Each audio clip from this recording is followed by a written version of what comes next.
اگر خواب میں میاں کی خواب میں آئے کہ میری بیوی کسی غیر محرم کے ساتھ ہے، یاد رکھنا یہ بڑا ظالم ہے، بڑے بڑے گھر اجڑ جاتے ہیں۔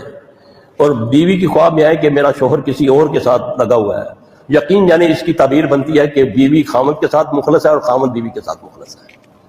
یہ اس کی تعبیر بنتی ہے۔ اگر آپ کسی کے بدبخت کے پاس چلے گئے، او ہو بی بی تیری کوئی رشتہ دار ہے، تیرے میاں نہ لڑیے، پتہ ہے خبیثوں کو کہ بیوی کچھ بھی کر سکتی ہے اپنے خاوند کے لیے،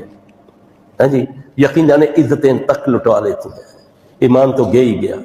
اس لیے بہترین یہ حل ہے، اللہ سے مانگنا شروع کر دیں، دعا پڑھنی شروع کر دیں، تکرار مت کرو۔ اگر کوئی عیب اس کا نظر آ گیا تو اس کی تشہیر مت کرے، نہ بیوی، کیونکہ یہ اللہ نے قرآن میں فرمایا یہ تمہارا لباس ہے، تم اس کا لباس ہو۔ تم اللہ سے شروع ہو جاؤ نہ بات مانگنی، وستعین، جب بھی دل دکھا تو نفل پڑھے، دعا مانگی، اللہ ربنا حب لنا من ازواجنا وذریاتنا قرۃ اعین واجعلنا للمتقین اماما۔